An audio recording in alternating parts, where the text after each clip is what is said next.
My name is Martha Stroud, and I'm the Associate Director of the USC Shoah Foundation Center for Advanced Genocide Research, and it's my pleasure to welcome you to the lecture. I wanted to talk a little bit about the Zoom protocols before we get started. So we are going to have a lecture by our fellow today, and then there will be a discussion period following the lecture where we really invite your participation and engagement. And there are a few ways to participate. One is to put your questions in the Q&A feature at the bottom of the screen, and my colleague Badema Pitic will read your questions to Chad Gibbs, our research fellow, him to answer at the conclusion of his lecture. You can also, when we get to the discussion part, you can raise your hand and we can unmute you to ask your question live via audio. Please be aware that we are recording the lecture and we will be posting it publicly on our website. So if you have any privacy concerns about your voice or name or whatever being shared, then perhaps the Q&A feature would be more appropriate than live audio, but we basically don't care about what form it takes as long as you participate and engage with us. So welcome everybody. Now it's my pleasure to introduce the founding director of the USC Shoah Foundation Center for Advanced Genocide Research, Wolf Gruner. You're on mute, Wolf. Yeah, this is what always happens. Thank you, Marta, and welcome to everybody at USC in Los Angeles, in the United States, and in the rest of the world. And we are really excited that this kind of disadvantage of the COVID crisis gives us an advantage to reach out to an international audience. I just wanted to introduce some details about the center for those who don't know the USC Shoah Foundation Center for Advanced Genocide Research, which was founded in 2014. It has a lively academic program consisting of conferences, academic lectures, and fellowships. Mostly these are short-term fellowships for young scholars, but also for some senior scholars. I just want to kind of ask you if you are interested to mark your calendar. We will have in October a short conversation about a future event, which also was kind of hit by the corona crisis. We plan to have a conference on mass violence and indigenous communities in the Americas and the Pacific regions in October, which we needed to postpone. But we will have a conversation with the conference organizers, and this will happen on Indigenous Peoples Day on October the 12th. And you are all welcome to join us.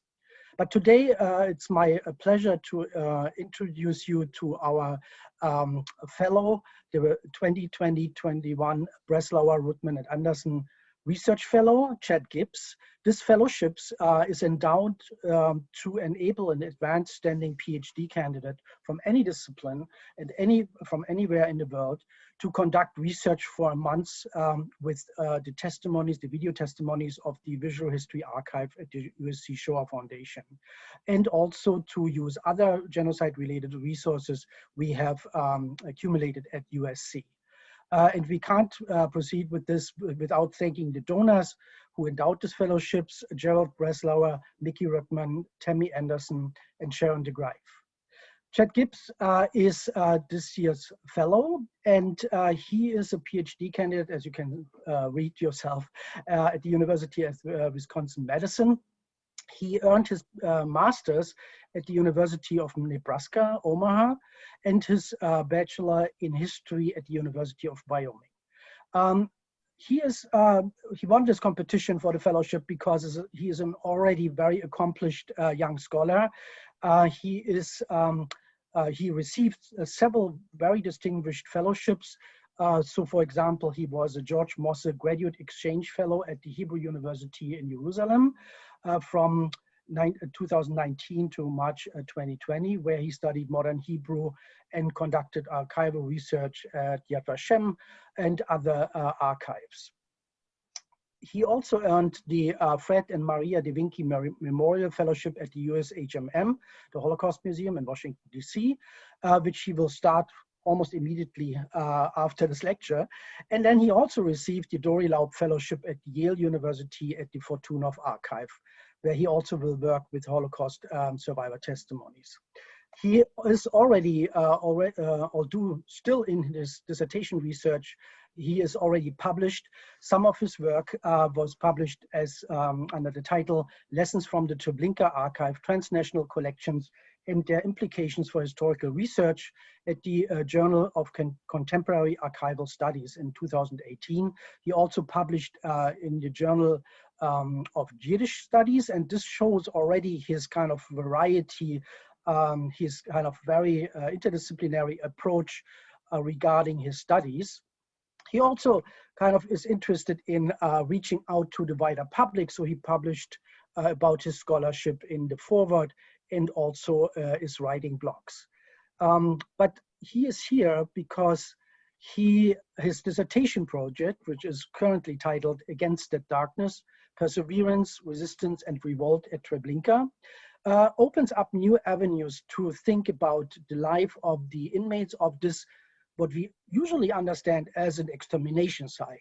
And he kind of opens up our perspectives in various ways, and how prisoners kind of used relationships, social networks, and kind of also shows us how they use space in this very unknown camp of Treblinka. He will talk today about one aspect which is, I think, especially exciting, because until today, most people would not have kind of considered that women actually were living at this extermination site. And even more so, he kind of touches upon a very neglected topic. This is the participation of women in resistance, which is always undercounted, underestimated, marginalized, and often silenced, to be honest. So it is my distinct pleasure to introduce you to a very promising young scholar, Chad Gibbs. Give him a warm hand. Thank you very much for that introduction, Wolf. I'll just dive right into the paper. On August 2nd, 1943, Jews trapped within the extermination camp Treblinka II rebelled against their SS and Ukrainian guards. According to their carefully designed and painstakingly concealed plan, conspirators were to gather stolen weapons from predetermined spaces throughout the camp and be ready for the signal at assigned attack positions. Shortly before most of these preparations took place, however, one of the most feared and despised SS guards seized 2 prisoners and began marching them to an execution site. Unwilling to allow the murder of these 2 comrades just before the appointed hour, and fearing they might give up the plan in an attempt to save their lives, prisoners fired on the guard. These shots, believed by many to be the awaited signal, touched off the revolt at least 1 hour early. While survivor accounts of these frantic moments vary greatly, all agree that the result of the early start was complete chaos. With many prisoners not yet armed or in their attack positions, the plan collapsed almost in an instant. Still, Treblinka burned and many prisoners managed to flee. Now, what I've just briefly sketched here is likely at least broadly familiar to many of you. The Treblinka Revolt, representing one of the most gripping moments of armed resistance to the Shoah, is relatively well known today. Less explored, however, are the roots of this uprising and how prisoners achieved such a stunning outcome. In my work, I use Treblinka survivor testimonies and oral histories, such as those held by the Shoah Foundation's Visual History Archive, to uncover resistance acts of varying kinds prior to the revolt, as well as the prisoner social networks and spatial strategies that made the uprising possible. Along the way, my exploration of prisoner efforts to create and safeguard what I term spaces of resistance has revealed the important and unexplored roles of Jewish women in resistance at Treblinka. I'll focus on 3 such spaces in this talk. In the first, I explain how the official camp infirmary and a storage building, when examined side by side, reveal prisoner plans to save lives and safeguard participants in the eventual revolt. Following this, I'll discuss the camp kitchen, and finally, a barracks building near the gas chambers that conspirators used to distribute and acquire weapons at or before the scheduled time of the uprising. Jewish women took part in resistance at all of these locations. I've organized this work in such a way that you'll see the importance of their contributions rise as we go from one space to the next. At the same time, however, you'll see the level of historical recognition women have received falls as we move toward the last location that I described today. This faltering awareness of Jewish women's roles in each of these locations links directly to one of the main issues I want to highlight in this talk. Each of these spaces, and our knowledge of them in the present, has been profoundly impacted by gendered thinking. Gendered ideas not only help keep these locations safe from the suspicion of guards, these ideas also work to conceal the very existence of women at Treblinka in both later testimonies by male survivors and succeeding historical texts. I conclude today with some discussion of how my findings regarding women's actions in resistance prompt those considerations of archival silences and the gender dynamics of Holocaust survivor memory and storytelling in the oral history format. Returning to the day of the revolt, sources generally indicate that some 300 Jews managed to flee Treblinka in the midst of the frantic melee following that fateful first shot. Historians have long believed that only 68 men and women who fled in those moments or escaped earlier managed to avoid recapture by Nazi forces and survive the rest of the war. This number first emerged with the writing of Holocaust survivor, author, and publisher Alexander Donat. In his 1979 volume, The Death Camp Treblinka, a documentary, Donat included the names of Treblinka survivors and what information he could find for each. He stated that his list of survivors was, quote, anything but complete, unquote, though it has remained largely unchallenged these last 41 years. The museum at the site of Treblinka today uses Donat's work with the addition of some later recognitions for a total of 85 survivors. In the case of Treblinka, where almost no perpetrator documentation survives or likely ever existed in any depth, finding survivors and the statements that they left behind could not be more important. In the course of my research, I've had the support from several archives and organizations that have allowed me to challenge this number of survivors and expand the recognized list of witnesses. As Breslauer, Rutman, and Anderson Research Fellow, I've benefited from the opportunity to survey testimonies tagged in the VHA collection as individuals who experienced Treblinka and confirmed 42 survivors that do not currently appear on the museum's updated list or Donat's original. I have a further 14 leads from the VHA that I still need to get through. After archival research during this fellowship at Yad Vashem, the Zentrale Stelle Ludwigsburg, other German collections, the Fortunoff, and the USHMM, I've identified a total of 238 Treblinka survivors so far, with a further 29 leads. Even as my own work to find Treblinka survivors continues, I want to stress that this can never be conclusive or complete. It's highly unlikely that we'll ever know the exact number of people who escaped from Treblinka prior to the revolt, or even how many fled and evaded recapture after the uprising. It's possible that many survivors never chose to come forward or record a testimony in any kind, preferring to leave this terrible chapter of their lives behind them, rather than relive it in writing, post-war court testimony, or oral history interviews. This may be particularly true in regard to Jewish women who survived the camp. In his interview held by the Fortunoff archive, Treblinka survivor Yaakov Eisner makes clear another reason why women who were at the camp may not have come forward to tell their stories or even take part in the post-war justice process. Eisner states that when he was preparing to travel to Germany to testify at one of the Treblinka trials, he spoke with a woman who had also been at the camp. According to Eisner, this woman feared that she would have to admit that she, quote, lived with a German, unquote, if she went to court. She didn't want this revealed, and she was then married and feared her husband might leave her if it came out. Eisner says he helped this unnamed woman secure letters from 2 doctors stating that she was too ill to travel for the trial. Donat's original list of Treblinka survivors includes 3 women. However, one is the mistakenly twice included name of Sonia Levkovich. Donat listed her under her birth and married names. While it's possible that this woman Eisner recounts is one of the 2 that Donat identified in the process of creating his volume, I don't think that is the case. Donat identified most of the survivors he named by searching German trial documents. Both Bronka Sukno and Sonia Levkovich did give testimony to prosecutors. Eisner's testimony indicates that this third woman never went to Germany or recorded a pretrial statement. As things stand, Sukno and Levkovich remain the only two women specifically known to have been at Treblinka at the time of revolt and survived. My research reveals 6 additional women who survived the camp, though none of them were in Treblinka at the time of the uprising or for a long enough period to comment on life inside. This effectively makes researching the lives of Jewish women inside Treblinka something that can only be accomplished in sources left behind by men, a source problem that makes the matter of how we interpret their statements all the more important.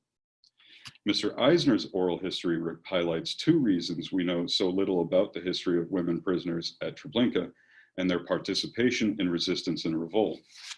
The first is their own understandable reluctance to relive these events, and the second is their later erasure by many of the male survivors they lived and fought alongside. In the same oral history interview recounting the story of this woman who was in the camp but did not want to testify, Eisner also quite stunningly states that there were no women prisoners at Treblinka after he described the circumstances of the woman he knew in post-war life. I believe Mr. Eisner's own unwillingness to talk about what happened to women at the camp explains his silence here and what looks like an attempt on his part, consciously or not, to erase their history in the camp. This is a topic I'll return to in depth with sources from the VHA after a description of the spatial history practices that help me confront the contradictory statements of some male survivors and the work of later historians.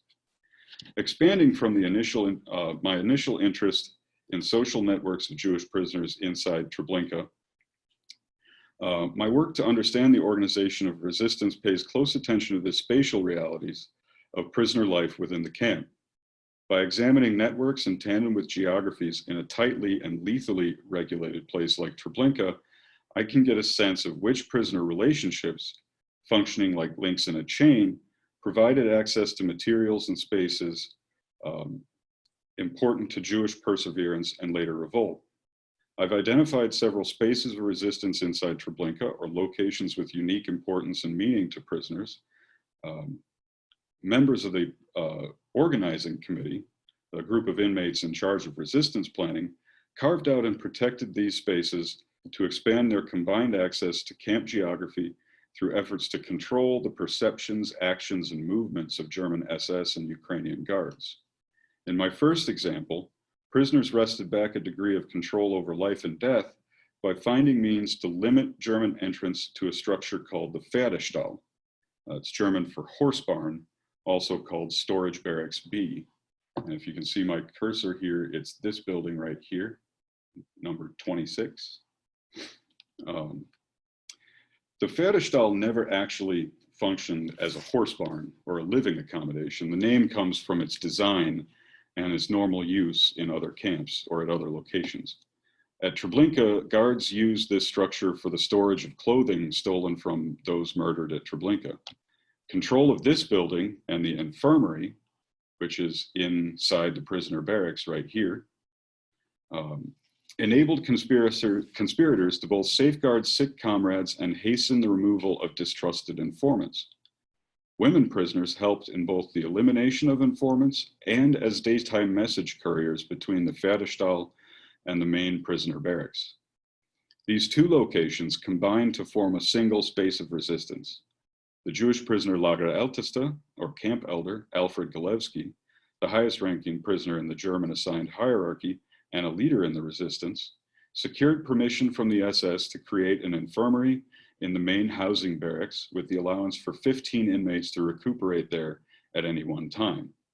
Galewski used his position as an intermediary afforded some level of trust to convince Germans that a system of recuperation, rather than what they normally did in killing sick prisoners, would lessen turnover in key roles and increase the efficiency of the camp.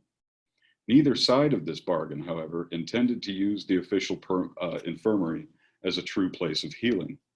Seemingly from its inception, SS guard August Miete began sweeping the barracks infirmary for prisoners he considered too ill to work.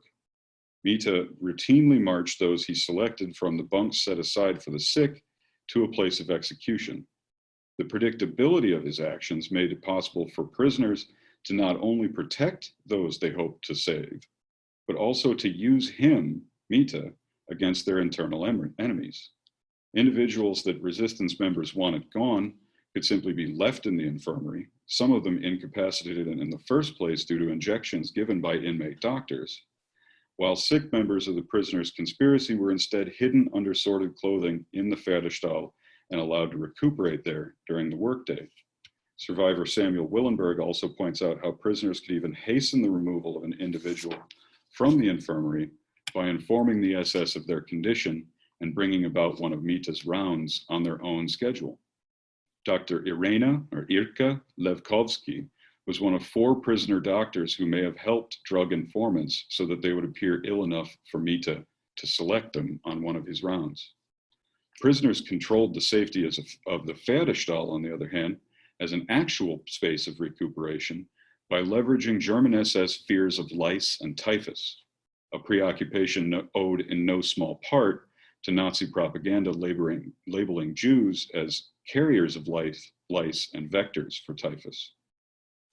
Lageraltista Galewski strengthened protection of this space by using his position to constantly remind guards that the clothing stored in the Pferdestall was infested, giving them reason to avoid the building rather than patrol it as normal. Speaking at the Shoah Foundation today, I can't resist comparing this action to a scene you all might remember from Schindler's List. While Itzhak Stern is held in Płaszów and Oskar Schindler comes to meet him by the gate, Stern always walks by guards, scratching his head. Schindler actually asks him why he's doing that, and Stern explains that making them think you have lice keeps them away from you. I can't say how historically accurate the scene is, but it was one of the first visuals to occur to me when I read the survivor sources speaking of how they protected the Pferdestall in much the same way. So several survivors speak of the Pferdestall and its use as a hiding place for the sick, as well as a space for planning and covert communication during the daytime hours.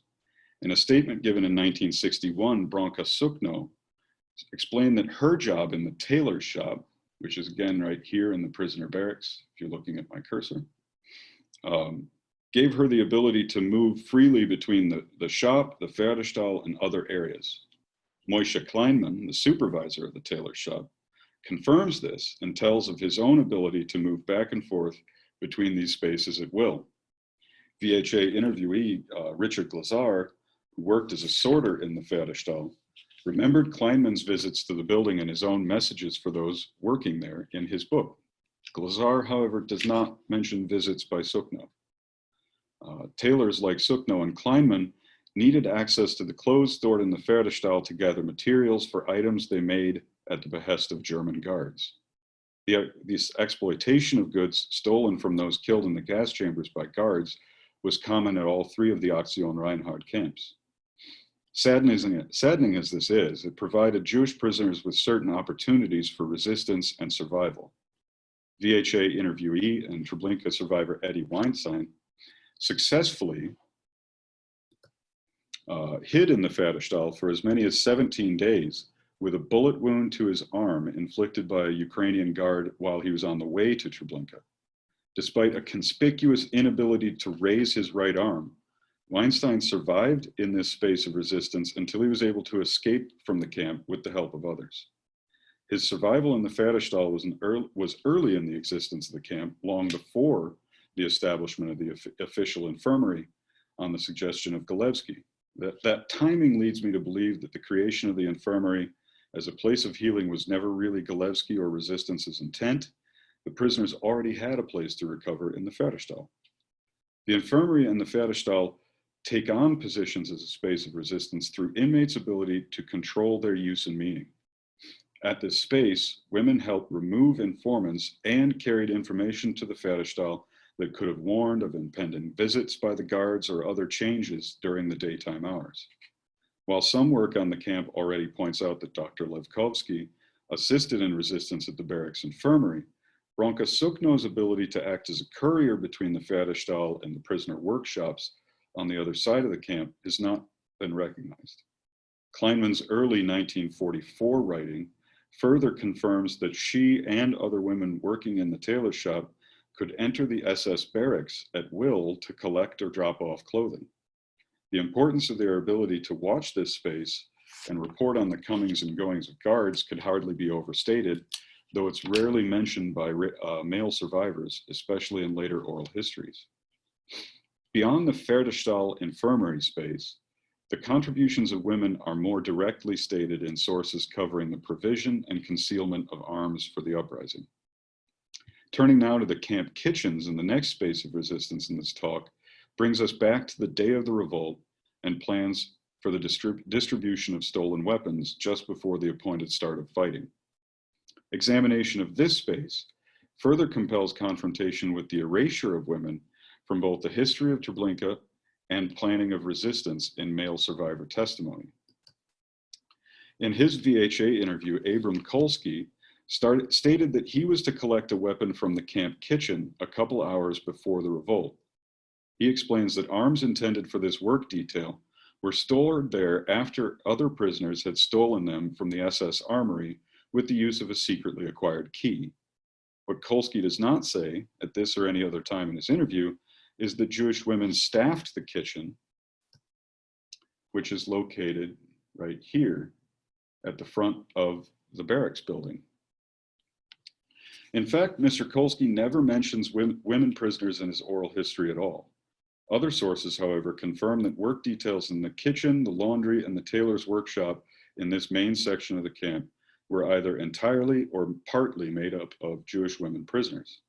During his VHA interview and a separate family interview, Sam Goldberg tells of how he supervised between 24 and 33 women in the 3 separate laundry facilities at Treblinka, one each for German, Ukrainian, and Jewish clothing, which is not to mix under any circumstance. Sonia Levkovich worked in the German laundry. Each was quite near or inside the barracks building, with the laundry for the German SS adjoining the kitchen. Bronca Sukno's tailor shop was in the same building near both of these work areas. So letter A right here is the kitchen, B is the German laundry, and the tailor shop is in this area. In total, as many as 40 Jewish women worked in this section of the camp, with a further 13 to 20 working and housed near the gas chambers and burial pits. I return to their contributions later on in the talk. Abram Kolsky is not alone in his silence on the daily lives and contributions of women prisoners. Unlike Mr. Eisner's interview from the Fortunoff archive, however, he doesn't deny the existence of women in Treblinka. He just never brings them up, and he's not asked. His fellow survivor, Abraham Bomba's interview with the VHA is more like that of Eisner. I'm going to play you a clip from Mr. Bomba's interview now. Please note that when he says my camp, he means the section of Treblinka to which he was assigned. Were there any women assigned in your camp? In my camp, there was no woman. It's all men. There was 2 women, which I found out about it. They're over there, they're working over there. After the war, I knew one of them, Sonia. I knew her very well. I met her. We were together in Israel. A lovely woman. But beside those 2 women, I don't know any other woman was there. It could be, but I don't know. Did you know who the commandant of the camp was? Bomba's statement here is remarkable for several reasons. Firstly, because he's in error, and second, whether or not he had blocked this truth from his mind by the time he gave his interview to the Shoah Foundation, he must have known this was the case while he was in the camp. Mr. Bomba escaped Treblinka prior to the revolt, though not until he had endured months inside the camp. Some of you may recognize him from the difficult and emotional interviews he gave to Claude Lanzmann for the documentary Shoah. In these, Bomba recalls his forced labor as a barber cutting the hair of women sent to their deaths in the gas chambers at Treblinka. He and other men who evade or discount the existence of women prisoners never deny that the Nazis murdered thousands of women at the camp. They just won't talk about the more personal fates of women who lived in the camp as fellow prisoners. Kolsky too recounts the resistance of women as they arrived, including a woman who killed one man and wounded another with a razor blade as she got off the train, all while he says nothing about women prisoners. Other testimonies and attention to camp geography can help us arrive at conclusions despite the contradictions of witnesses like Bamba, Eisner, and Kolsky. Treblinka survivor Jonas Kornhändler's VHA interview provides a starting point. Kornhändler arrived in Treblinka from Częstochowa, Poland in September 1943. Bamba was also in the Częstochowa ghetto and was deported to Treblinka at about the same time. Neither man is exact about the date, so it is even possible that they arrived on the same train. Where Mr. Kornhändler differs from Bamba is then his frankness about the existence of women prisoners in Treblinka. He not only says that they worked in the kitchen, he also states that you could see them and the kitchen from the barracks he slept in. This would have been the same barracks as Bamba. And that barracks building is right here. This is where Bamba and Kornhändler would have slept. And the kitchens they're speaking out are either A or other kitchens right here, but both within easy view of that barracks area. And I'd like to play a clip from Jonas Kornhändler's interview right now. What other buildings were in the camp that you remember? There was a building, a kitchen, a special, where they cooked for the Nazi, Jewish girls, you know, cooking for the Nazi, across from our barracks. There was a big kitchen there. Kornhändler slept in the same barracks as Bamba, as I said before, from which you could see this kitchen and the women who worked there. He also possessed about the identical access to space or areas that he was allowed without drawing tension from the guards. He could observe the camp from those areas, and it's almost impossible to believe that Yakov Eisner, Abram Kolsky, and Abraham Bamba did not see and likely speak to those women. Beyond Kornhändler's statement that you could see their workplace from the barracks, the fact that Jewish women slept in a partitioned area of the same building in which men were housed is also well documented. And that area where they slept is lettered G right here in the same building. The woman Bamba names in his interview, Sonia Levkovich, actually was not transferred to the other side of the camp until after Bamba had escaped. At the time he, Eisner, Kolsky, and Kornhändler were in Treblinka, Sonia Levkovich and Bronka Sukno were two of the very women Bamba says he never saw. I'd be surprised if where she worked never came up when they met in post-war life. The family of Sam Goldberg, the laundry supervisor, has kindly provided me with a DVD of a 2000 prisoner meeting with both Sonia Levkovich and Bronka Sukno attending, along with 4 male survivors and family members. At this gathering, all the survivors talked about the camp and what they went through there. I feel confident that Mr. Bamba's earlier meeting with Mrs. Levkovich would likely have gone the same way. Meeting women survivors in Israel, however, did not change Bamba's recollections of women's work details in the camp. And what he says in his interview shows that making the acquaintance of Sukno and Levkovich only led him to state that there were 2 women in the camp, nothing more. He did not add context for their lives, discuss their larger work details, or comment on what they were doing in Treblinka. Contemporary witnesses, however, are not the only individuals to erase women from Treblinka and its story of resistance. In order to explain the role of historians in this silence, I need to first zoom out for a short explanation of Treblinka geography. Designers of the Treblinka II extermination camp, as well as Belzec and Sobibor, divided the facility into 2 strictly separated parts. There's quite often referred to in survivor testimonies as Camp 1 and Camp 2. And that can get a little confusing. This area right here, including what's labeled living camp and what's labeled reception camp, are Camp 1. And they're separated from what's labeled the death camp, which is also called Camp 2, by this green barrier right here, which represents a fence, and a sand berm.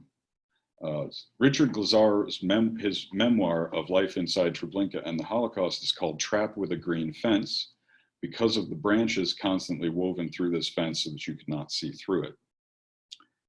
Camp 1 was the living camp where prisoners worked and sorting clothing and goods of those killed in the gas chambers, and in addition to skilled trades positions. Camp 2, as you can see labeled the death camp, was the area that held the gas chambers, burial pits, and later pyres for the destruction of bodies.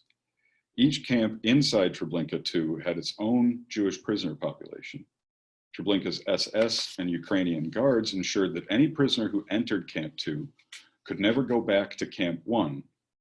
This segregation for the purposes of secrecy was brutally enforced, despite the realities of Camp 2 being common knowledge to everyone held at Treblinka.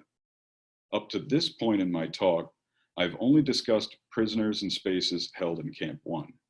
The final space of resistance in this talk is in Camp 2, inside the prisoner barracks building, which is right here. In his 1987 book, The Operation Reinhard Death Camps, Belzec, Sobibor, and Treblinka, and its 2018 updated edition, Yitzhak Arad titles a 5-page chapter, Women Prisoners. In this, he quotes the Camp 2 survivor Eliyahu Rosenberg on the formation of Jewish women's work details in the death camp portion of Treblinka in about February of 1943. Rosenberg states, at that time, 13 girls were brought to the camp. 6 were employed in the laundry, 3 in the kitchen, 1 by the camp doctor as an aide, and the others were allotted to the various capos. Arad stops the quote here with an ellipses. Please note also the punctuation that he uses in the quote here, reproduced on the slide exactly from the book. When I had the opportunity to spend several months researching at Yad Vashem, I was able to view Rosenberg's original writing. The quote here and that used by Arad are from the same written testimony by Rosenberg provided to prosecutors in Vienna in 1947. Translation from the German in the second is my own. Rosenberg says on the original document, at this time, 13 women were brought to the camp, of whom 6 were assigned to the laundry, 3 to the kitchen, where until then only a boy had worked. 1 was taken to the camp doctor as his assistant, and 3 others were assigned to the various capos for their private use. Beyond these 3 capos specifically, the Germans allowed every capo to visit these women between 6 and 10 p.m. in the evenings. The original quote carries far greater implications than the selection used by Arad. I also believe that the omission of the quotation marks around aide or assistant changes the meaning of what Rosenberg was actually saying.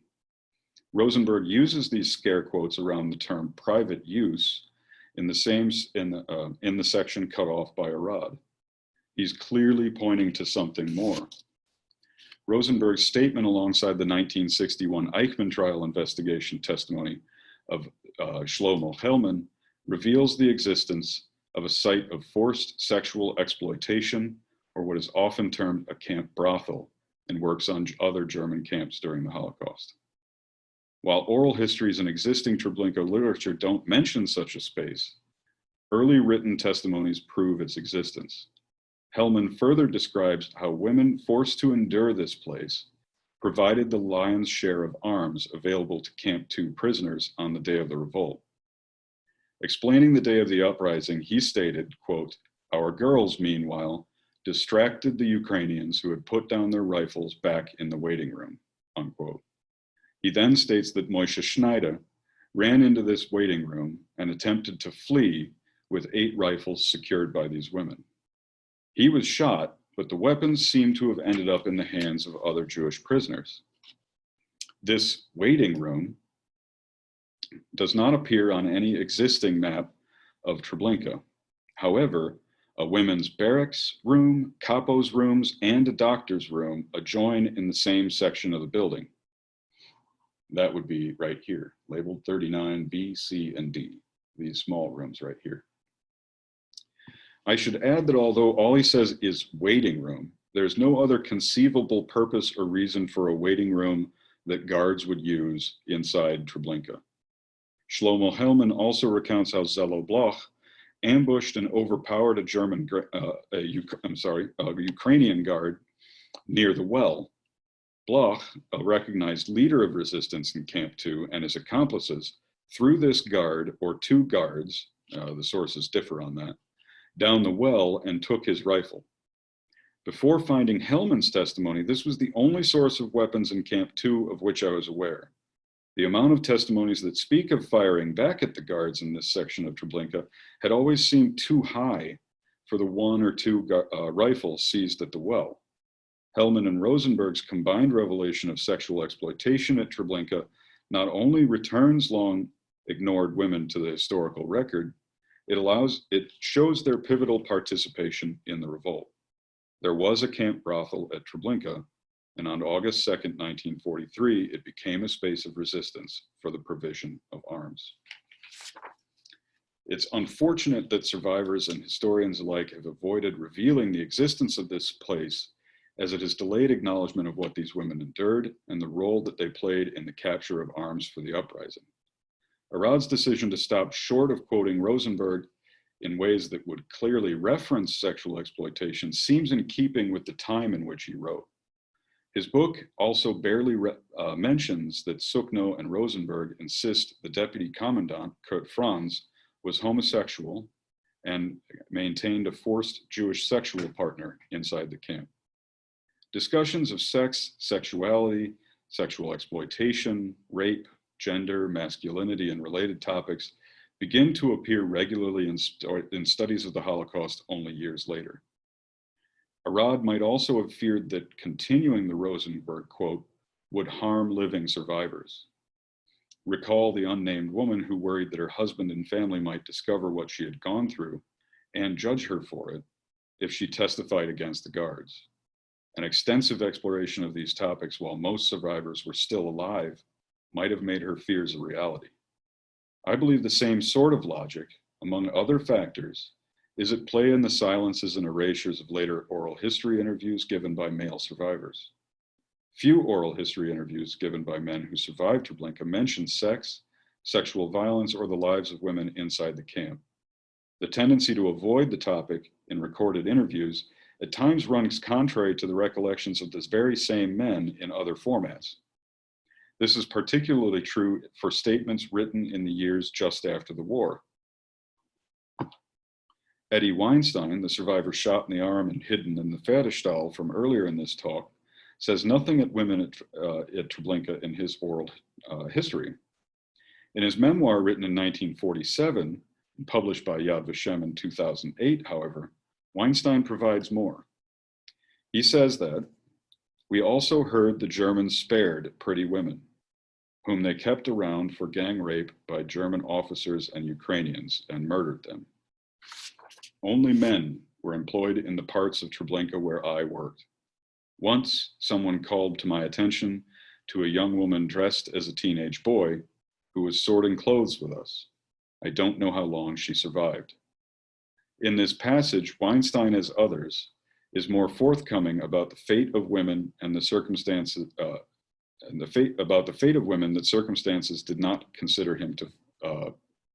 force him to consider personally. Excuse me. Here again, the male survivor recalls what happens to anonymous women raped and murdered at the hands of the Nazis, albeit after the distancing words, quote, "we also heard," unquote, though he does not speak about those who became long-term prisoners of the camp.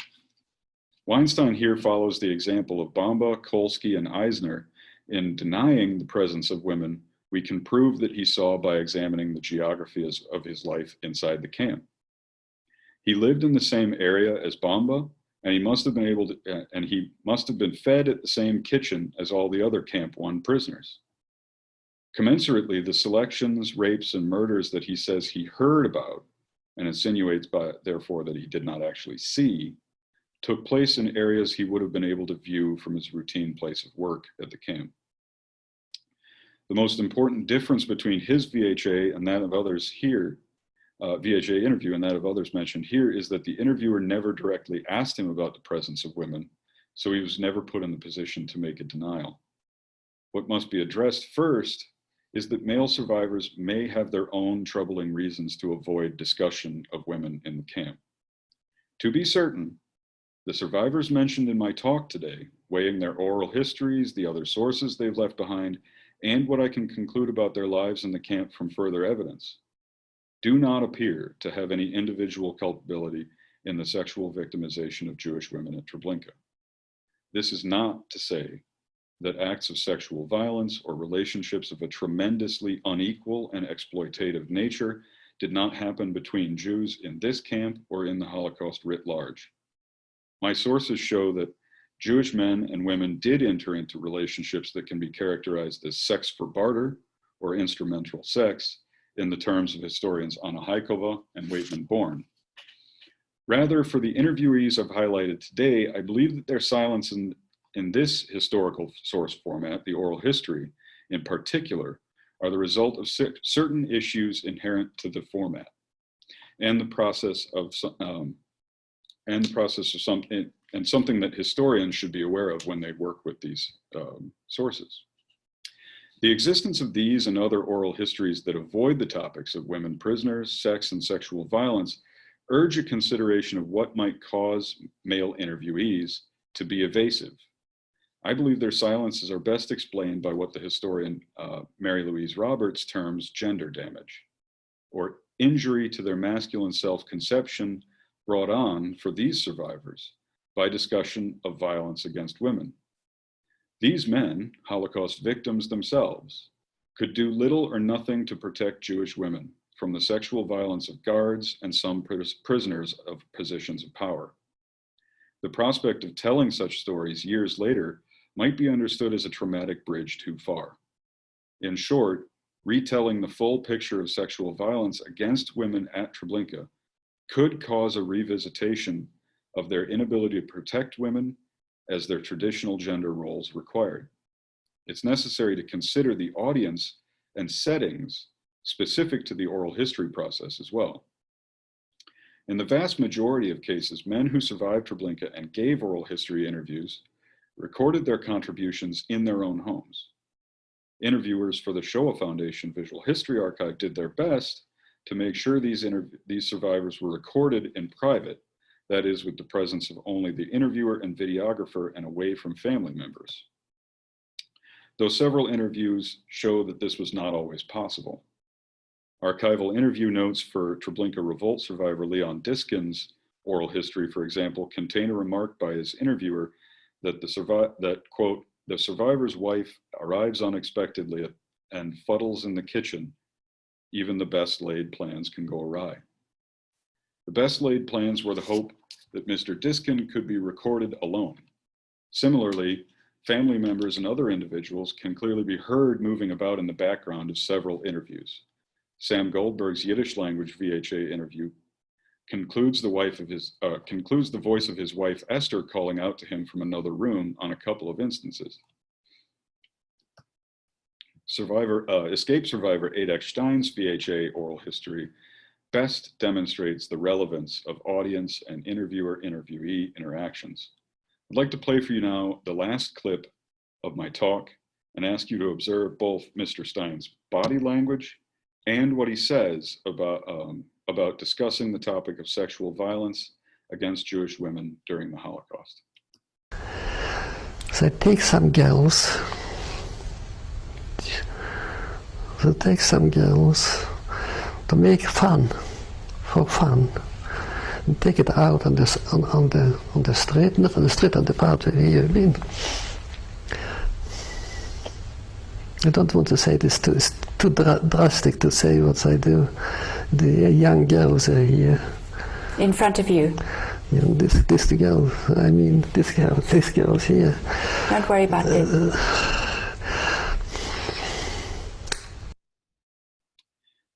I believe Mr. Stein's interview powerfully shows the difficulty that many older traditional men had with the prospect of discussing sex and sexual violence in front of family and or women generally. What he means is, quote, too drastic, unquote, to tell these stories in front of young women, is to protect them from injury in hearing this history, and it's also clear that he's protecting himself from the pain of reliving those events in the company of people who remind him of the victims he had no power to protect. Over the course of my fellowship with the Shoah Foundation, I've had the opportunity to work through 95 oral histories tagged as Treblinka survivors. Of these, 4 are women survivors, though none of those were held in the camp long enough to comment on daily life, resistance, or revolt. It's unfortunate that Branka Sukno and Sonia Levkovich did not give interviews. Returning to the interviews given by men, 75% of those men were interviewed by women. Of those men who endured a period in the camp longer than 1 day, 89% were interviewed by women. Statistics on how many of these interviews were conducted near or in the direct presence of family members would not be possible to calculate with any degree of accuracy, unfortunately. The percentage of male Treblinka survivors interviewed by women is actually a bit higher than the statistics for all Holocaust survivor interviews in the Shoah Foundation VHA. Of the 53,231 Holocaust oral histories for which the interviewee's sex is recorded, 68% of all interviewers are women, while 67% of male survivors and 73% of female survivors were interviewed by women. I compiled these statistics with the reluctant witnessing of Adek Stein fresh in my mind. Though I don't believe the avoidances, silences, or distortions of oral histories of some male survivors can be attributed exclusively to the sex of the interviewer, I see this as a factor historians and oral history collection groups should consider. My research shows multiple cases of male interviewees that are more forthcoming in other formats. From Eddie Weinstein's book mentioning sexual violence, while his interview does not, to the inaccuracies and inconsistencies of several other men cited here, I take this as a cautionary tale to bear in mind when viewing these valuable sources. Though my own project almost always forces me to attempt the reconstruction of women's lives through the voices of men, I'm also curious about what others may find regarding oral history recollections of women survivors.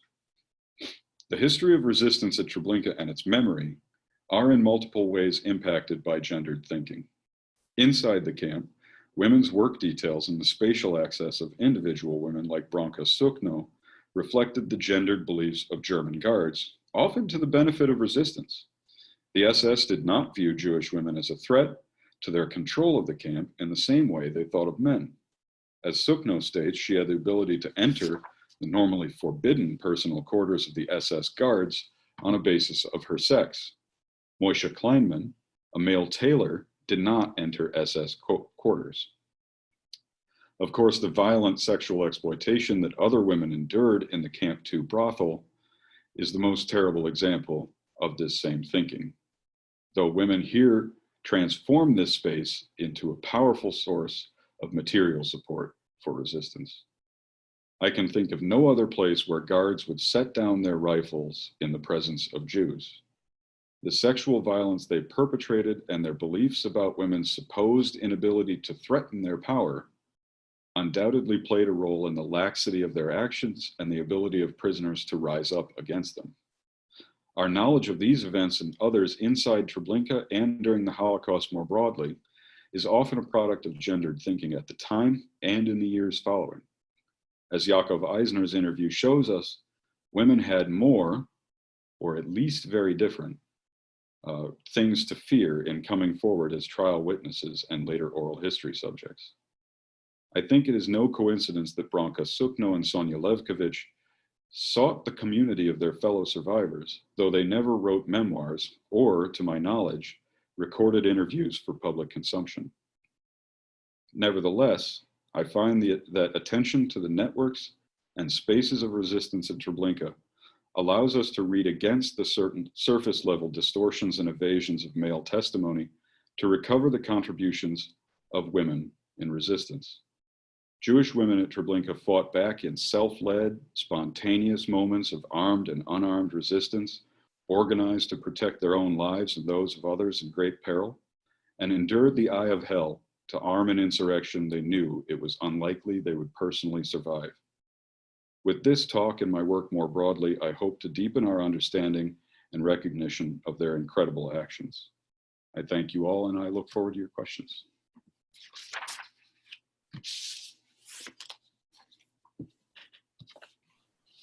Thank you so much, Chad, for that really powerful and clearly argued talk. I just want to remind people of the ways that they can ask questions during this section. You can put questions into the chat. You can press the raise hand button in your Zoom controls at the bottom to ask an audio question live, or you can type a question using the Q&A feature at the bottom as well. And my colleague, Badema Pitic, is gonna read those questions aloud. So Badema, do you wanna start there? And then hopefully people will compose questions. We encourage your participation to the audience. Of course, thanks Chad, such a great lecture. So the first question we have in the Q&A is the one by Janice Freebaum, who is asking, is it reasonable to presume that scrutiny of and research into the resistance and revolt at Sobibor, similar to what you have done with Treblinka, would also reveal a greater role and presence of Jewish women? I would not be the person to ask that question, frankly. I think that it might. I think that we're in a period, and we've been in for some time, where we're reevaluating what happened to women, or not, sometimes not reevaluating, but evaluating for the first time what happened to women during the Holocaust. And several people are taking on the work of bringing stories of women to resistance at Sobibor.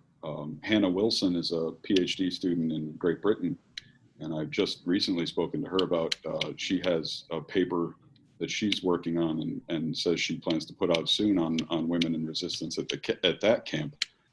So my advice would be to look for what she puts out soon, but I couldn't really say more. Thank you. We have another question from Oren Stier, who first said it's a terrific presentation that you just had. And he's asking, are there any plans to construct a 3D visualization of the spaces at Treblinka to further clarify what was or was not visible from the barracks and other spaces? Or is there too little information on specific sightlines to do so? So I think I'm imagining the work of Paul Jascott and his chapter in the Geographies of the Holocaust volume, where he imagines sightlines at Auschwitz. And the Treblinka Museum has commissioned and created a 3D reconstruction of the camp that you can actually view on YouTube. And I think that Paul Jascott's style of a view shed analysis, or showing in kind of like a lighted form on a screen what you could see from certain places, would overlay with that 3D representation very, very well. That work just has not been done yet. I would love to get started on that, or something like it, when I move to the Holocaust Museum next. Thank you. And Oren is also thanking you in the chat. We have another question from Nora Huberty, which is more of the VHA related question related to its indexing. So she noticed that VHA index for camp brothels term is very inconsistent when it comes to its frequency in the archive. So she's wondering whether this is similar to the indexing when it comes to Treblinka interviews that you were researching. There are also index terms such as sexual relations for sexual relations. So did you notice any inconsistencies where people do talk about these topics, but that's not indexed in the archive? Yes. There were at least a couple testimonies that I went through. Kind of surprisingly, they were about where they spoke about sexual exploitation or sexual violence was not about Treblinka. It was when I was listening to the lead up to their life going into the camp, where they did speak of something along those lines that didn't end up indexed in the archive. And speaking with Martha Stroud and Crispin Brooks and Badema, what I think I've learned in my time with this fellowship is that they're working on that that indexing, and that they hope to improve that, but perhaps one of them could speak more to that issue. Yeah, I think Wolf would like to make a comment. Wolf? Yeah, thanks, Chad. This was an incredible talk, and I think there's so much in there which is kind of very innovative. So I really applaud you for this this research. I have a question. When you talk about how our perspectives change over time, I think one practical consequence is we have to, if we take testimonies today, we also have to reevaluate what we are actually asking and how we are asking it. For example, to think about sexual exploitation, sexual abuse, that we actually bring this forward as a question, because it was the more we dig, the more we find that this was practically existing or occurring everywhere. The same is true for resistance. And here I have a small comment. And I think the problem is for us that the traditional understanding of resistance as organized and armed is so strong and so dominant in public discourse, in scholarly discourse, that we ourselves still clinging to this, or do we actually want to broaden it? And I found this in your talk, although you do actually broaden the perspective so much, you had this kind of, I don't know if it was a slip of the tongue or if it was kind of referring to how you conceptualize resistance, and that's what I wanted to ask you to do. You said the situation when the woman kind of distracted the man, and then you said they supported resistance. I would actually challenge this and say this was resistance. It was not supporting, it was resistance. How do you, can elaborate a little bit on your concept of resistance? Oh, absolutely. Thank you for that clarifying question. I should reword that, absolutely. What they did absolutely is resistance, especially in the translation from the Yiddish, the word for distracted that's used in that passage, while I'm perfectly capable of translating it, I don't really know all the valences of it. And there's like an intentionality in the word of the distraction that kind of, depending on how we tease out that translation, it gives even more credit for being a full functioning part, planning part of the resistance. And they absolutely were. It wasn't that this Moishe Schneider, who's mentioned in the testimony, runs in to grab rifles with the women in that the brothel or place of sexual exploitation, just unaware that he was about to do it. They knew, they had to have known. The use of the word our girls, or the use of the terms like our girls distracted, I believe he means our as in taking part in organization, not just our as in fellow Jews or fellow prisoners. So absolutely. And my wider concept of resistance, which this paper still kind of sticks close to what feeds into eventual revolt at the camp. My wider concept of resistance is incredibly broad. I try to keep it to anything that was designed to support life or flout the intention of the Nazis, whether that be symbolic or polemic or defensive or offensive. All of those things count to me. In the longer testimony of Sam Goldberg, the leader of the women's laundry detail, he actually speaks of what I think is the only instance of protest resistance inside Treblinka that I've read of. Evidently, he was about to be replaced as supervisor of the laundry detail at one point. And all of the women of that detail rose up and protested to the guards that they did not want to lose him. And he says that they saved his life by keeping him. So they, many different forms of resistance that men and women took part in, and that instance of women actually protesting to guards and being successful in their protest is another unique moment that I would love to find. It will appear in my larger work, but I didn't think had a home in this paper. All right, so we have a few more questions. The first one is from Lauren Cantillon, our other fellow, and she's asking, was Eddie Weinstein's book written with someone else as a ghost or co-writer? And she is asking this because that's something she's registering in her own work in terms of how we understand people to have mediated their own memories across different genres or media types. It feels like something we should note as a possible factor as to why someone's narrative may expand or contract on certain topics and influence voice perspective in the creation of the memoir. So I struggled actually great question, thank you, Lauren. I struggled actually with what to call Eddie Weinstein's book. It's called a memoir.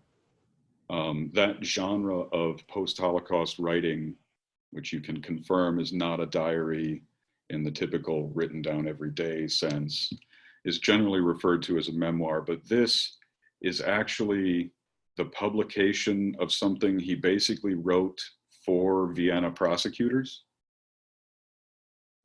It was part of a criminal investigation, a long form witness statement, so to speak, that was eventually,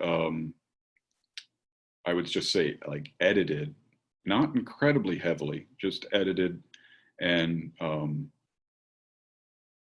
kind of polished up a little bit for narrative purposes and translated by Yad Vashem and published. So it's, in this specific example, it's hard to call it a memoir, but that is the title it goes under from its publisher. So I used it as a shorthand in the talk, but there are a lot of other sources that I work with that are even additionally mediated in that way. There's a collection of Yiddish language sources recorded in the Latin alphabet of Treblinka survivors that are held by Yad Vashem. And I've been trying to figure out whether, you know, why were they written in the Latin alphabet? Who typed them? Were they also, like the Oral History Project, were they recorded in the presence of other people because they're always signed by a transcriptionist and the survivor? Who were these transcriptionists? All of this stuff is going on, but they only they only sign their last name, not their first. So I wasn't able to see if there was also a sexual dynamic to that witnessing, but it's a really good question, and it pops up a lot in my work too. Thanks, Chad. We have another question from the chat, actually. And Sally Drucker is asking, to what degree is the sexual exploitation of men discussed or not in camp testimonies? So in what I've discovered so far, it's discussed basically once, or in the instance of one person, and it's discussed by two people. I mentioned both of them. Eliyahu Rosenberg says that the deputy commandant Kurt Franz, who's one of the more famous Holocaust defendants in the 1960s, he says that he was homosexual and that he held a forced Jewish relationship in the camp. He names that person and says, I know this because that man was my cousin. And then Branka Sukno says the same thing without, of course, mentioning that it was Rosenberg's cousin, also says the same name. I think I'm not sure what, right? I'm not saying the name even though I know it because I don't know what the going thoughts on revealing an identity like that are in the field. I need to read on it more. And Yitzhak Arad knows that it's in his book, but it's buried in a footnote, and he does the same thing that I'm doing right now. He says the name is in the source and doesn't name the person who was held in this relationship against their will. So I'm going to cover that exploitation as well in my work. I just haven't decided yet whether or not it's proper to include names or just the story, and looking forward to learning more about that. Thank you. So we have another question relating to narratives about female survivors. An anonymous attendee is asking, how might we go about discussing or teaching the tension between narratives about female survivors of the Shoah? I'm thinking here of private diaries and personal writings of women versus the graphic and often hidden accounts of sexual violence and exploitation you discussed in your talk. How might we go, I'm sorry, the first part of the question? How might we go about discussing and or teaching the tension between narratives about female survivors of the Shoah? Well, I think the first thing that we can do is acknowledge their experiences in full, and talk about the problems they had in deciding whether or not to speak after the war, deciding whether or not to create a narrative, be upfront about the issues of that narrative creation process, like how Yaakov Eisner does not name a person who we don't know what she would have been able to tell us about life within Treblinka, or whether she was, what does she mean by lived with a German? Was there another location in the camp where women were held against their will in some other form of sexual exploitation, probably in Camp 1 where the Germans lived? Or is German a more general term, and lived with a German means that she was in the place that I described in the talk? There are so many things that we won't know. And I think that a first step, I guess I'm saying, is to acknowledge the post-war problems of women's testimony, of what keeps women from wanting to give a testimony, and the ways in which those testimonies have been silenced, erased, or kept from wider view. I think it interesting, again, that the two known female revolt survivors at Treblinka did share their lives with fellow prisoners, but to my knowledge, again, like I have some statements by them both for the courts, neither became a famous testimony giver of Treblinka. There are several names that wrote a book or two, or went to every trial they were asked to go to. Like I'm thinking of Richard Glazar and Abraham Bamba himself, and a few others. But these two women who had this enormously different story to tell, and so very important to what life inside Treblinka was actually like, did not, for those reasons I've tried to bring their testimonies forward. Right, thank you. Another question from David Messenger, who says, your comments at the end about oral histories of these Treblinka men survivors interviewed by women, and the sense you have that men were self-censoring about what they say about women, struck me.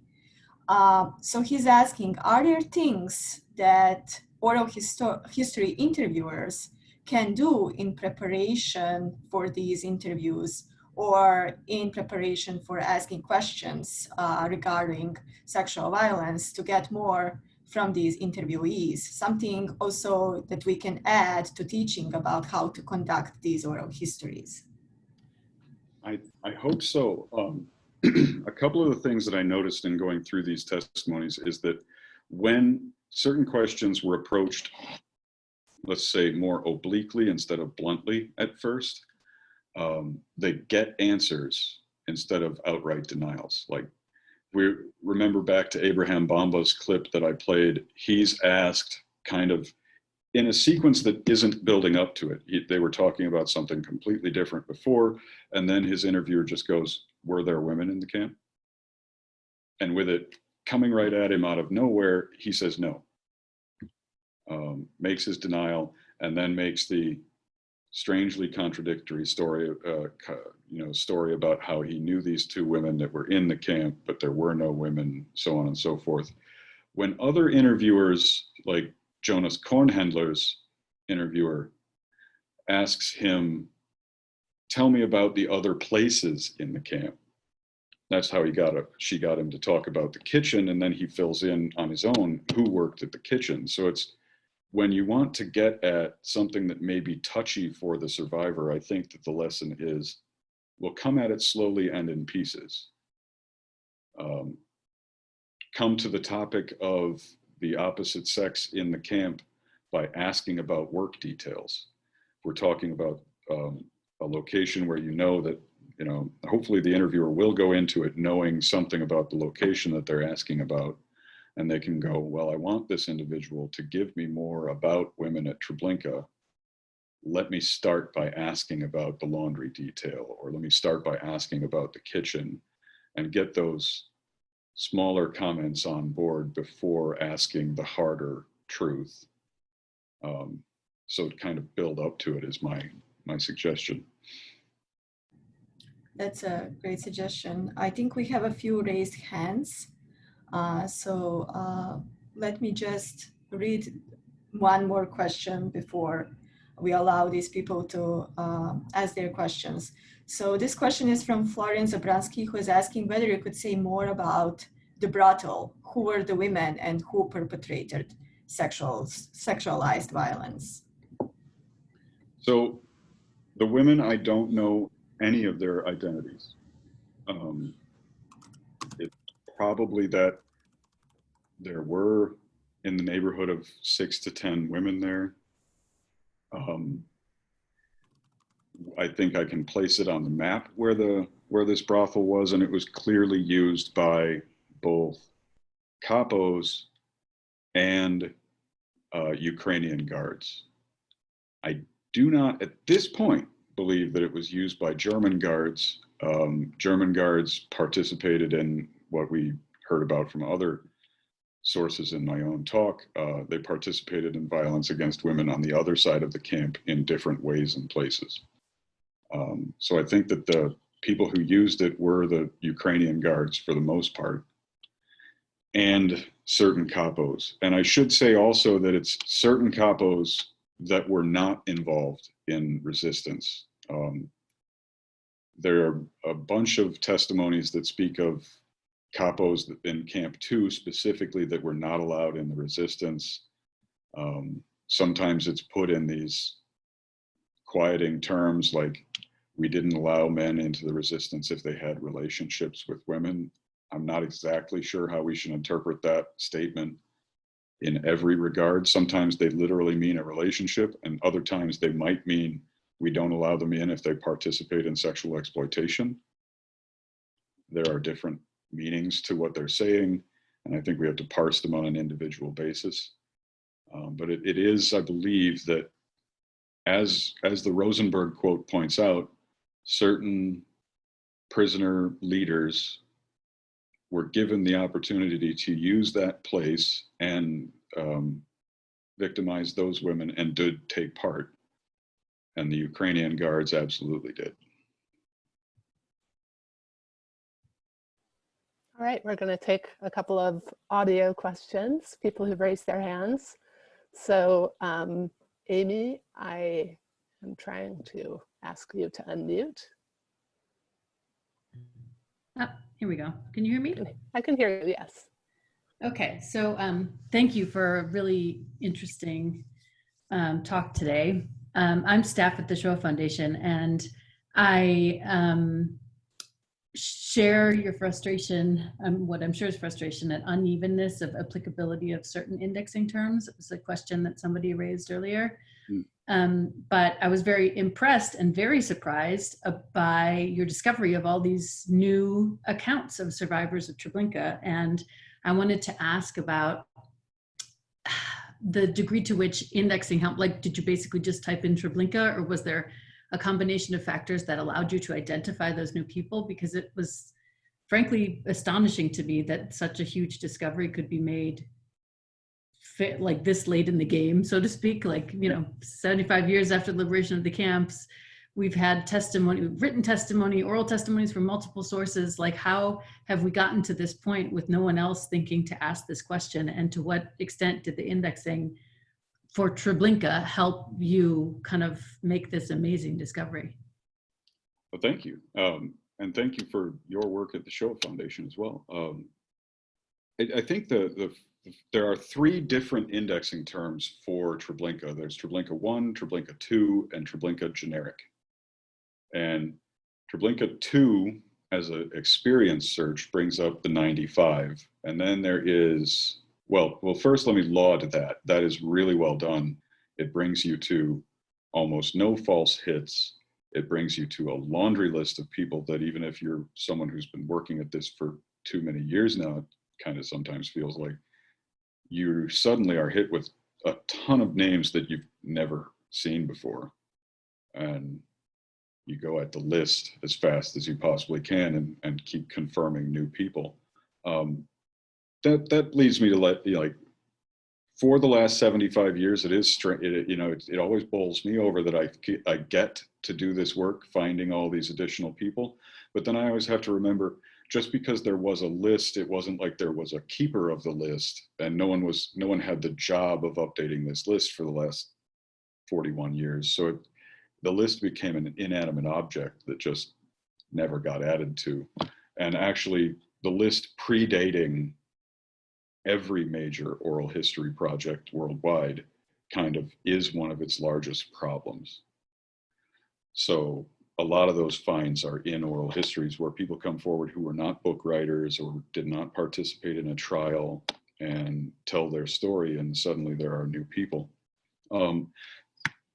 So getting back to the indexing terms, they're excellent. They did lead me to a great deal of the finds, but I also wanted to say just one of the things that Martha and I talked about and worked through is that there is this incredibly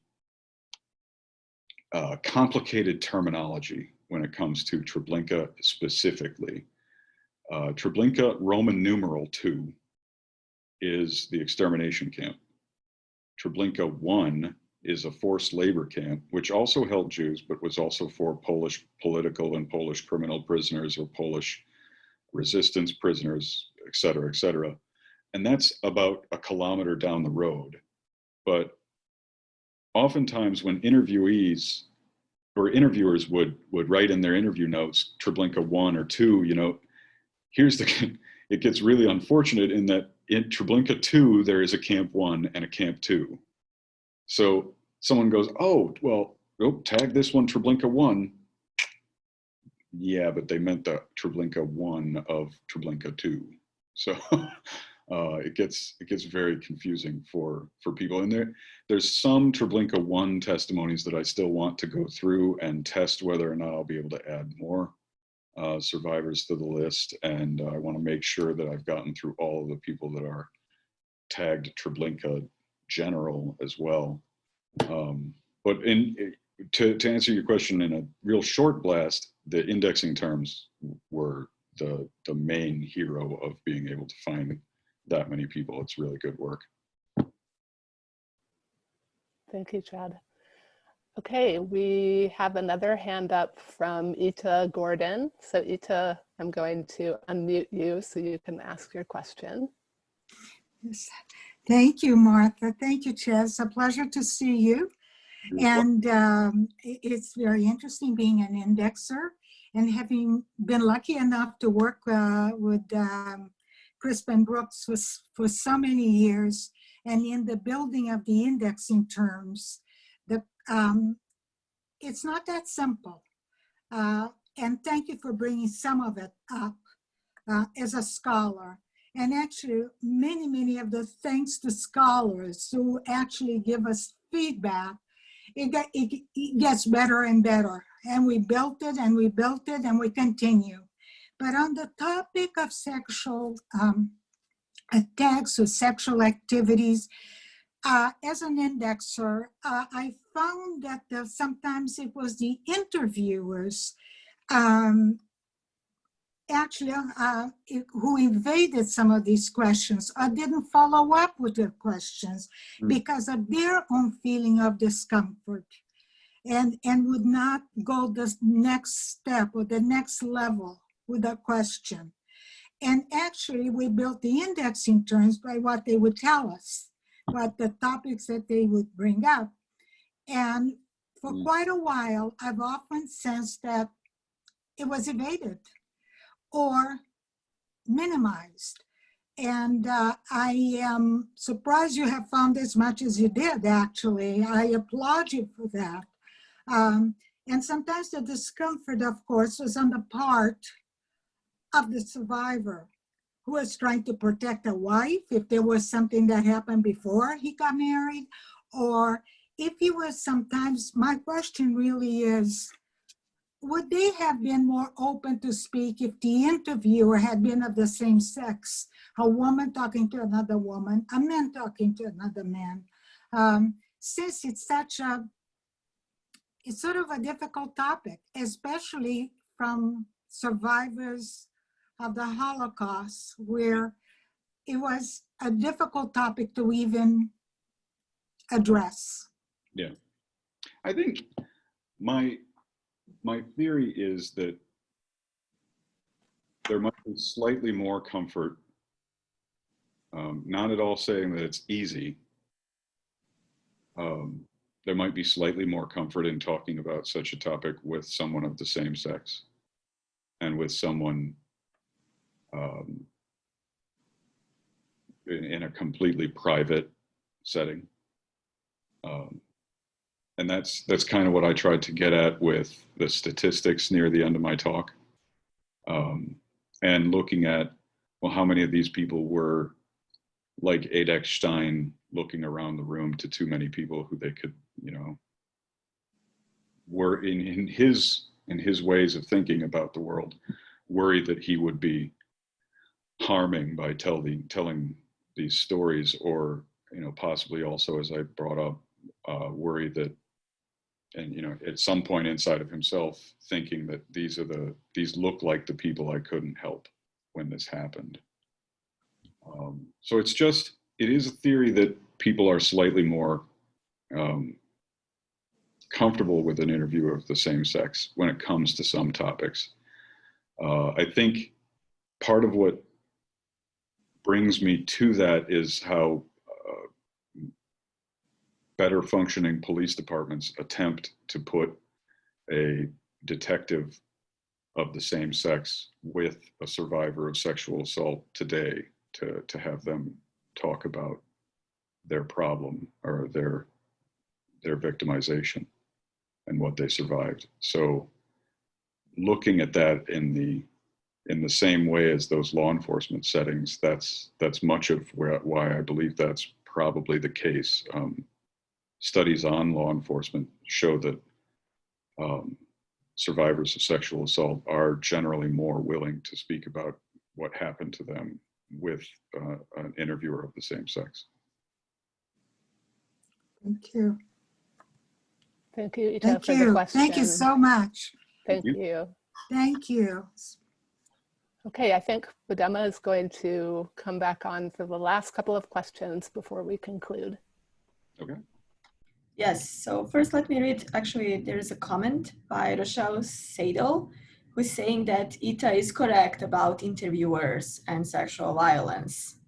And this was their experience in the archive more than 10 years ago. And let me just read the last question for today. It's from Matthew Green, who says that considering the complexities of observer's paradox is incredibly productive, I think, and is something we consider often when thinking about linguistic analysis. I'm wondering if you've seen any differences between interviews based on the location where the interviewees have landed after the Holocaust. For example, is there more of an openness you've seen between those interviewed at the behest of Yad Vashem as opposed to USC? So that's his question.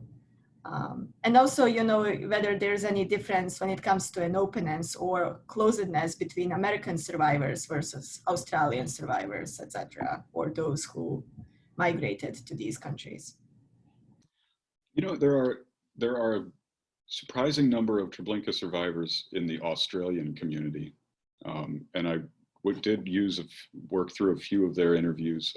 Chaim Steyer comes to mind.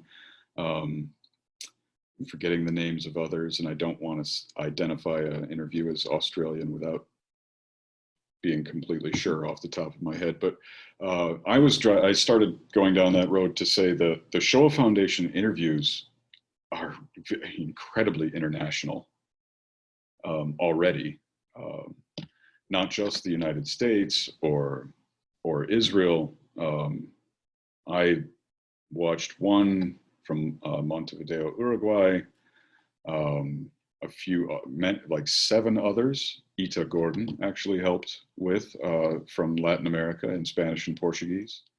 And they don't seem, but I do respect the basis of your question, and I want to keep it in, and it's a great thing I want to keep in mind going forward.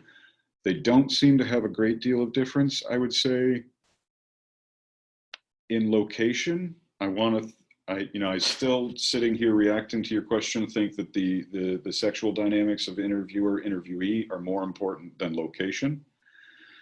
And distance from the time of the event is more important than location. I know that for sure. The closer to the event, the more is said. Also, though, the closer to the event, the more, those interviews are almost always man to man. Those interviewers are probably investigators of some sort, and then the male witness, except in the case of Sonia Levkovich and Bronka Sukno. Those early interviews say more and are also generally man interviewing man. I don't know. I'll just sum up again by saying I respect your question and I'm going to keep an eye out for it, but I don't actually believe at this time that the location has a lot to do with differing outcomes. All right. Chad, thank you again for an incredible lecture and for a month of truly groundbreaking and original research. We want to thank everybody who attended and the donors again of the fellowship, which funded your research: Gerald Breslauer, Mickey Rutman, Tammy Anderson, and Sharon DeGreif. This is such a powerful illustration of the ways in which testimony can impact research. And we're very grateful for your work. Wolf, do you have anything to add? You're on mute. He's speaking, but you're on mute, Wolf. I think Wolf might be frozen. Yeah, I think we lost him. Well, thank you all for coming, and thank you again, Chad. Congratulations on a great talk. Thank you. Oh, Wolf, you're moving now. Do you want to say anything? You were frozen before and on mute. Oh, I just wanted to thank also Chad for this really incredible research. And I think we all learned a great deal today. And we probably will learn much more when he finished his dissertation. So I'm really looking forward to the later presentations or to read the dissertation. So thanks everybody for attending and listening, and hope to see you soon. Thank you, everybody. Thank you.